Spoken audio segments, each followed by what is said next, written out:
Set or BEd admission process సంబంధించి second phase counselling conduct చేయడం కోసం మనకు కంప్లీట్ స్కెడ్యూల్ అయితే రిలీజ్ చేయడం జరిగింది. ఈ వీడియోలో ఈ యొక్క కంప్లీట్ స్కెడ్యూల్కి సంబంధించి ఇంపార్టెంట్ డేట్స్ గురించి అండ్ ఏ డేట్లో ఏం జరుగుతుందనే కాన్సెప్ట్ గురించి మనం డీటెయిల్గా అయితే తెలుసుకుందాం. ఎస్పెషల్లీ వచ్చేసి సో మెనీ ఆస్పిరెంట్స్ సార్ మేము ఫస్ట్ ఫేజ్లో రిజిస్ట్రేషన్ చేసుకోలేదు, ఫస్ట్ ఫేజ్లో సర్టిఫికేట్స్ అనేది అప్లోడ్ చేయలేదు, మేము సెకండ్ ఫేజ్లో రిజిస్ట్రేషన్ చేసుకోవడానికి అవకాశం ఇస్తారా అండ్ సర్టిఫికేట్స్ మళ్ళీ అప్లోడ్ చేయడానికి అవకాశం ఉంటుందా అని క్వైరీ చేయడం జరిగింది.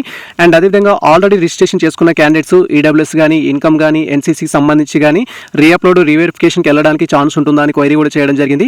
సో ఆ టాపిక్ గురించి కూడా ఈ వీడియోలో డీటెయిల్గా తెలుసుకుందాం.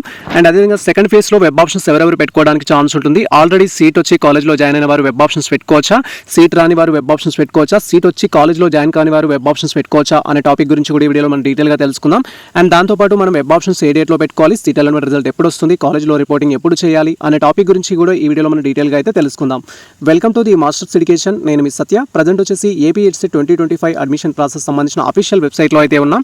అండ్ ఈ యొక్క అఫీషియల్ వెబ్సైట్ లింక్ మేము డిస్క్రిప్షన్లో అయితే ఇచ్చేస్తాము. వన్స్ మీరు లింక్ అనేది ఓపెన్ చేసినట్లయితే మన యొక్క సిస్టమ్ స్క్రీన్ కానీ మొబైల్ స్క్రీన్ కానీ ఈ విధంగా అయితే డిస్ప్లే అవుతుంది. ఫర్దర్ అప్డేట్స్ కోసం మీరు యొక్క అఫీషియల్ వెబ్సైట్ విజిట్ చేసినా సరిపోతుంది, లేదా మీరు మన ఛానల్ని ఫాలో అయినా కూడా ఈచ్ అండ్ ఎవ్రీ టాపిక్ పైన మేము డీటెయిల్ వీడియోస్ అయితే చేయడం జరుగుతుంది. ప్రజెంట్ మనకు ఈ యొక్క సెకండ్ ఫేజ్కి సంబంధించిన స్కెడ్యూల్ గురించి అఫీషియల్ వెబ్సైట్లో ఎటువంటి ఇన్ఫర్మేషన్ అయితే లేదు. అండ్ ఈ రోజు మనకు అప్డేట్ చేయడానికి అయితే ఛాన్స్ ఉంది. యాజ్ పర్ వాళ్ళు రిలీజ్ చేసిన ప్రెస్ నోట్ ప్రకారం 28 సెప్టెంబర్ 2025 నుంచి మనకు సెకండ్ ఫేజ్కి సంబంధించిన కౌన్సిలింగ్ ప్రాసెస్ అనేది స్టార్ట్ అవుతుంది. కాబట్టి ఈ రోజు మనకు సో ఈవినింగ్ వరకు దానికి సంబంధించిన అప్డేట్ అనేది అఫీషియల్ వెబ్సైట్లో అయితే ఉంటుంది. ఎనీవే సో మనకు ప్రెస్ నోట్ రిలీజ్ చేశారు కాబట్టి ప్రెస్ నోట్లో ఉన్న ఇంపార్టెంట్ డేట్స్ గురించి ఈ వీడియోలో మనం డీటెయిల్గా అయితే తెలుసుకుందాం. ఇక్కడ క్లియర్గా చూడొచ్చు ఏపీ ఎడ్సెట్ 2025కి సంబంధించి ఫైనల్ పేజ్ స్కెడ్యూల్ అంటూ ఇన్ఫర్మేషన్ అయితే మనకి ఇవ్వడం జరిగింది. Final phase convener quota reservation సంబంధించిన అప్డేట్స్ అయితే మనకు చూడొచ్చు. So issue of the notification press release అని చెప్పేసి మనకు 28 సెప్టెంబర్ 2025 అనేది ఇవ్వడం జరిగింది. సో అనగా ఈ రోజు మనకు దీనికి సంబంధించిన అఫీషియల్ అప్డేట్ అయితే మనకు రానుంది.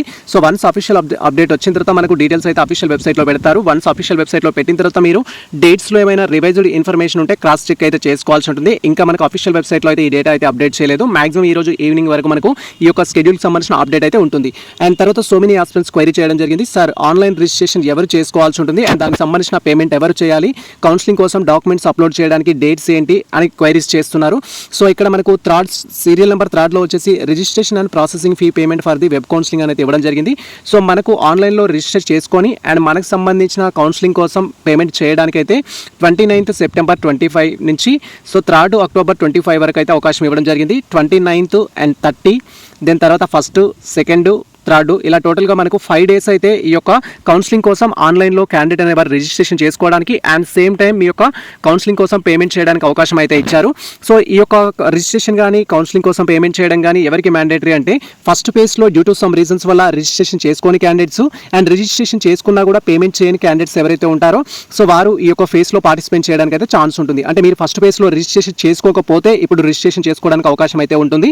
సో అలాంటి క్యాండిడేట్స్ ఎవరైతే ఉంటారో ఖచ్చితంగా ఈ ఫేజ్లో అయితే మీరు రిజిస్ట్రేషన్ చేసుకోవాలి. సార్ మరి నేను ఆల్రెడీ ఫస్ట్ ఫేజ్లో రిజిస్టర్ చేసుకున్నాను, మళ్ళీ రిజిస్టర్ చేసుకోవాలా అండ్ ఆల్రెడీ నేను ఫస్ట్ ఫేజ్లో పేమెంట్ చేశాను, వెబ్ ఆప్షన్స్ కూడా పెట్టుకోవడం జరిగింది అని క్వైరీ చేస్తారు. ఫస్ట్ ఫేజ్లో ఎవరైతే రిజిస్ట్రేషన్ చేసుకొని మీకు సంబంధించిన వెరిఫికేషన్ మొత్తం కంప్లీట్ చేసుకున్న ఆస్పిరెంట్స్ ఉన్నారో మీకు మళ్ళీ వెరిఫికేషన్ అనేది అవసరం లేదు. ఎవరైతే ఫస్ట్ ఫేజ్లో డ్యూ టు సమ్ రీజన్స్ వల్ల సర్టిఫికేట్స్ లేకపోవడం కానీ పేమెంట్ లేకపోవడం కానీ అండ్ డేట్స్ తెలియకపోవడం కానీ ఫస్ట్ ఫేజ్ మిస్ చేసుకున్న క్యాండిడేట్స్ ఎవరైతే ఉంటారో అలాంటి క్యాండిడేట్స్ ఆన్లైన్లో రిజిస్టర్ చేసుకొని మీకు సంబంధించిన పేమెంట్ చేసి డాక్యుమెంట్స్ అప్లోడ్ చేయడానికి మనకి ఇదైతే స్కెడ్యూల్. సో ఫస్ట్ మనము ఆన్లైన్లో రిజిస్ట్రేషన్ చేసుకొని పేమెంట్ చేయడానికి అయితే 29 సెప్టెంబర్ నుంచి 3 అక్టోబర్ వరకు అయితే అవకాశం ఇచ్చారు. సో ఈ డేట్స్ అయితే మీరు గుర్తుంచుకోండి. మళ్ళీ ఎందుకు చెప్తున్నానంటే సో అర్థం కాని స్టూడెంట్స్ ఎవరైతే ఉంటారో అండర్స్టాండ్ చేసుకోవడానికి అయితే ట్రై చేయొచ్చని. అండ్ తర్వాత వచ్చేసి మనం అప్లోడ్ చేసిన డాక్యుమెంట్స్ కూడా సేమ్ డేట్లోనే ఉంటుంది. మనకు సంబంధించిన డాక్యుమెంట్స్ ఏవైతే ఉంటాయో సో మనకు 29 సెప్టెంబర్ 2025 నుంచి 3 అక్టోబర్ 2025 వరకు రిజిస్ట్రేషన్ చేసుకోవడంతో పాటు మనకు సంబంధించిన SSC memo, inter memo, degree memo and PG ఉంటే PG, income, caste and all documents అనేది మనం అప్లోడ్ చేయడం జరుగుతుంది. అప్లోడ్ చేసిన డాక్యుమెంట్స్ అనేది కన్వీనర్ ఆఫీస్ వాళ్ళు వెరిఫై చేసి మీరు బీఈడీ చేయడానికి ఎలిజిబులా లేదా అని తెలుసుకోవడం కోసం సో మనకు verification of the uploaded certificates అని చెప్పి 30 అక్టోబర్ నుంచి మనకు 30 సెప్టెంబర్ నుంచి 4 అక్టోబర్ వరకు అయితే మనకు అవకాశం ఇచ్చారు. ఆ డేట్స్ వరకు ఆన్లైన్లో రిజిస్టర్ చేసుకునే క్యాండిడేట్స్ ఎవరైతే ఉంటారో వారికి సంబంధించిన వెరిఫికేషన్ కంప్లీట్ చేసి మీరు ఎలిజిబులా కాదా అనేది మీకు మెయిల్స్ రూపంలో మెసేజ్ రూపంలో వారు ఇన్ఫర్మేషన్ అయితే ఇవ్వడం జరుగుతుంది. ఎవరైతే సెకండ్ ఫేజ్లో ఫ్రెష్గా రిజిస్ట్రేషన్ చేసుకున్న స్టూడెంట్స్ ఉన్నారో 29 సెప్టెంబర్ 2025 నుంచి 3 అక్టోబర్ 2025 వరకు ఆ విధంగా రిజిస్ట్రేషన్ చేసుకునే క్యాండిడేట్స్ సో మీకు సంబంధించిన వెరిఫికేషన్ అనేది 30 సెప్టెంబర్ నుంచి స్టార్ట్ అవుతుంది. 4 అక్టోబర్ 2025 వరకు మీకు సంబంధించిన వెరిఫికేషన్ కంప్లీట్ అవ్వడంతో పాటు మీకు అప్డేట్స్ అయితే ఇవ్వడం జరుగుతుంది. సో మీరు ఫస్ట్ ఫేజ్లో రిజిస్టర్ చేసుకొని డ్యూ టు సమ్ రీజన్స్ వల్ల ఇన్కమ్ సర్టిఫికేట్ అప్లోడ్ చేయకపోయినా, క్యాస్ట్ అప్లోడ్ చేయకపోయినా అండ్ మీకు సంబంధించిన ఈడబ్ల్యూఎస్ అప్లోడ్ చేయకపోయినా కూడా మీరు రిక్వెస్ట్ మెయిల్ చేసి రీఅప్లోడ్ చేసుకోవడానికి అయితే ఛాన్స్ ఉంటుంది. హెల్ప్ లైన్ నెంబర్కి కాల్ చేసి కూడా డాక్యుమెంట్స్ అయితే అప్లోడ్ చేయొచ్చు. దానికి కూడా డేట్స్ వచ్చేసి ఏంటంటే మనకు 29th సెప్టెంబర్ నుంచి 3rd అక్టోబర్ వరకు అయితే మీరు ఫస్ట్ ఫేజ్లో ఎటువంటి మిస్టేక్ చేసినా కూడా కరెక్షన్ చేసుకోవడానికి అవకాశం కూడా ఉంటుంది. ఫస్ట్ ఫేజ్లో రిజిస్టర్ చేసుకునే క్యాండిడేట్స్ అయినా, సెకండ్ ఫేజ్లో రిజిస్టర్ చేసుకునే క్యాండిడేట్స్ అయినా మీరు ఏదైనా మిస్టేక్ చేసినట్లయితే ఖచ్చితంగా కన్వీనర్ ఆఫీస్కి మెయిల్ చేయడంతో పాటు మీరు హెల్ప్ లైన్ నెంబర్కి కాల్ చేసి అయితే మీ ప్రాబ్లమ్ని సాల్వ్ చేసుకోవాల్సి ఉంటుంది. సో ఆ విధంగా టోటల్గా వెరిఫికేషన్ కంప్లీట్ చేసుకున్న క్యాండిడేట్స్ ఎవరైనా సరే ఫస్ట్ ఫేజ్లో వెరిఫికేషన్ కంప్లీట్ చేసుకున్నవారు, సెకండ్ ఫేజ్లో వెరిఫికేషన్ కంప్లీట్ చేసుకున్నవారు వెబ్ ఆప్షన్స్ పెట్టుకోవడానికి మనకు డేట్స్ అయితే ఇచ్చారు. వెబ్ ఆప్షన్స్ వచ్చేసి సో మనకు టోటల్గా 3 days అయితే ఇచ్చారు. 5th October, 6th October, 7th October 3 days అయితే అవకాశం ఇచ్చారు. ఈ 3 daysలో మీకు సంబంధించిన వెబ్ ఆప్షన్స్ పెట్టుకోవచ్చు. వెబ్ ఆప్షన్స్ అంటే ఏంటి సార్ అంటారు, ఫస్ట్ టైం పార్టిసిపేట్ చేసే క్యాండిడేట్స్ ఎవరైతే ఉంటారో వెబ్ ఆప్షన్స్ అంటే ఏం లేదు, మనం బీఎడ్ అనేది ఏ కాలేజ్లో చేయాలి అనుకుంటున్నాం అనేది సో బేస్డ్ ఆన్ ర్యాంక్ని బట్టి, కేటగిరీని బట్టి, జెండర్ని బట్టి, మెథడాలజీని బట్టి మనం కాలేజెస్ అయితే సెలెక్ట్ చేసుకోవాల్సి ఉంటుంది. ఆ సెలెక్ట్ చేసుకునే ప్రాసెస్ ఎప్పుడు ఉంటుందంటే మనకు 5th October, 6th October, 7th October 3 daysలో ఏదో ఒక రోజు మీరు వెబ్ ఆప్షన్స్ అయితే పెట్టుకోవడానికి ఛాన్స్ ఉంటుంది. సో వెబ్ ఆప్షన్స్ ఏ విధంగా పెట్టుకోవాలి, ఆన్లైన్ రిజిస్ట్రేషన్ ఏ విధంగా చేసుకోవాలి, కౌన్సిలింగ్ కోసం పేమెంట్ ఏ విధంగా చేయాలనేది ప్రీవియస్లో ఆల్రెడీ ప్రతి టాపిక్ గురించి డీటెయిల్ వీడియో చేయడం జరిగింది. ఆ వీడియో చూస్తూ మీరు మీకు సంబంధించిన ప్రాసెస్ కంప్లీట్ చేసుకోవచ్చు. అండ్ దీంట్లో మనకు వెబ్ ఆప్షన్స్లో మిస్టేక్ చేసినట్టయితే 5th రోజు కానీ, 6th రోజు కానీ, 7th రోజు కానీ మీరు వెబ్ ఆప్షన్స్ పెట్టి దాంట్లో ఏదైనా మిస్టేక్స్ చేస్తే కాలేజెస్ కొత్తగా యాడ్ చేసుకోవడం, యాడ్ చేసిన కాలేజెస్ని డిలీట్ చేయడం, నచ్చని కాలేజెస్ ఉంటే డిలీట్ చేయడం కానీ, రిమూవ్ చేయడం కానీ, వాటికి ప్రియారిటీ ఇవ్వడం కానీ, చేంజెస్ చేసుకోవడం కోసం అయితే మనకు 8th అక్టోబర్ రోజు అవకాశం అయితే ఇస్తారు. సో ఆ రోజు మీకు సంబంధించి వెబ్ ఆప్షన్స్లో మిస్టేక్స్ ఉంటే ఎడిట్ చేసుకోవచ్చు. సో ఫస్ట్ ఫేజ్లో పార్టిసిపేట్ చేసిన వెబ్ ఆప్షన్స్ పెట్టుకున్న సీట్ వచ్చినా, సీట్ రాని విద్యార్థులైనా అండ్ సీట్ వచ్చి కాలేజ్లో జాయిన్ కాని విద్యార్థులైనా ఎవరైనా వెబ్ ఆప్షన్స్ పెట్టుకోవచ్చు. వెబ్ ఆప్షన్స్ పెట్టుకోవడానికి ఎటువంటి రిస్ట్రిక్షన్స్ ఉండవు. సో ఫర్ ఎగ్జాంపుల్ ఏంటంటే నేను ఫస్ట్ ఫేజ్లో ఆల్రెడీ ఒక కాలేజ్లో జాయిన్ అయ్యాను సార్, బట్ ఇప్పుడు బెటర్ కాలేజ్ కోసం ట్రై చేస్తున్నానని చెప్పి ఆ ఫ్రెండ్స్ ఉంటారు. అలాంటి వారు కూడా వెబ్ ఆప్షన్స్ పెట్టుకోవచ్చు. వారికి మళ్ళీ రిజిస్ట్రేషన్ అవసరం లేదు. ఫస్ట్ ఫేజ్లో రిజిస్ట్రేషన్ కంప్లీట్ చేసుకున్న ఆ ఫ్రెండ్స్ ఎవరైతే ఉన్నారో మళ్ళీ రిజిస్ట్రేషన్ అవసరం లేదు, డైరెక్ట్గా వెబ్ ఆప్షన్స్ పెట్టుకోవచ్చు. బట్ ఏమైనా మిస్టేక్స్ ఉన్నాయంటే కరెక్షన్స్ కోసం హెల్ప్ లైన్ నెంబర్కి కాల్ చేయడం, మెయిల్ చేయడం అయితే మీరు చేయాల్సి ఉంటుంది. సో ఎనీవే వెబ్ ఆప్షన్స్ పెట్టుకోవడానికి ఇక్కడ 4 type ఆఫ్ క్యాండిడేట్స్ అయితే రెడీగా ఉంటారు మనకు సెకండ్ ఫేజ్లో వచ్చేసి. సో ఇప్పుడు కొత్తగా రిజిస్ట్రేషన్ చేసుకున్న వాళ్ళు ఉంటారు, అండ్ సీట్ రాని విద్యార్థులు ఎవరైతే ఉంటారో, నాట్ అలాటెడ్ విద్యార్థులు వాళ్ళు ఉంటారు, సీట్ వచ్చి జాయిన్ కాని స్టూడెంట్స్ ఎవరైతే ఉంటారో, నాట్ జాయిన్డ్ స్టూడెంట్స్ ఉంటారు, జాయిన్ అయిన స్టూడెంట్స్ కూడా ఉంటారు. ఇలా 4 type ఆఫ్ కేటగిరీ స్టూడెంట్స్ అనేది వెబ్ ఆప్షన్స్ పెట్టుకోవచ్చు. వెబ్ ఆప్షన్స్లో ఎటువంటి రిస్ట్రిక్షన్స్ ఉండవు.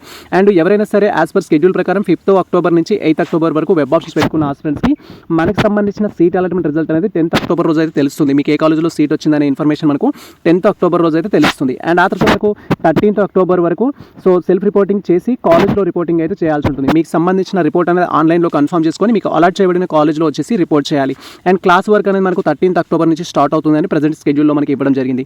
ఇది మనకు సంబంధించి ప్రజెంట్ ఏపీ ఎడ్సెట్ సెకండ్ ఫేజ్కి సంబంధించిన కౌన్సిలింగ్ షెడ్యూల్. ఇది మనకు ఫైనల్ ఫేజ్ అని కూడా మనకు మెన్షన్ చేశారు. 3rd ఫేజ్ ఉంటుందా సార్ అని మీరు క్వైరీ చేసినట్టయితే యాజ్ పర్ ప్రజెంట్ నోటీస్ ప్రకారం మనకు 3rd ఫేజ్ అయితే ఉండదు. బట్ ఒకవేళ 3rd ఫేజ్ ఉండేటట్టు ఉంటే స్పెషల్ ఫేజ్ అనేది కండక్ట్ చేస్తే దానికి సంబంధించి కూడా మనం ఫర్దర్గా అయితే డీటెయిల్గా అయితే తెలుసుకుందాం. సో ఎనీవే సో ఈ షెడ్యూల్ అనేది ఎవరైతే ఫస్ట్ ఫేజ్లో రిజిస్టర్ చేసుకుని క్యాండిడేట్స్ ఉన్నారో వాళ్ళు రిజిస్ట్రేషన్ చేసుకోవడానికి, అండ్ ఫస్ట్ ఫేజ్లో సీట్ వచ్చి కాలేజ్ నచ్చని వారికి, అండ్ ఫస్ట్ ఫేజ్లో సీట్ వచ్చిన కాలేజీ జాయిన్ అయ్యి వేరే కాలేజ్ స్లైడ్ అవ్వాలి, బెటర్ కాలేజ్ కావాలనుకునే వారికి అందరికీ యూస్ఫుల్గా అయితే ఉంటుంది. ఖచ్చితంగా ప్రతి ఒక్కరు డిసిషన్ తీసుకొని పార్టిసిపేట్ చేయడానికి అయితే ట్రై చేయండి. మీకు సెకండ్ ఫేజ్కి సంబంధించి ఆర్ ఫైనల్ ఫేజ్కి సంబంధించి ఎటువంటి డౌట్స్ ఉన్నా కామెంట్ సెక్షన్లో కామెంట్ చేయండి. మీ కామెంట్స్ని దృష్టిలో ఉంచుకొని డీటెయిల్ రిప్లై ఇవ్వడం కానీ, డీటెయిల్ వీడియో చేయడం కానీ అయితే చేస్తాము.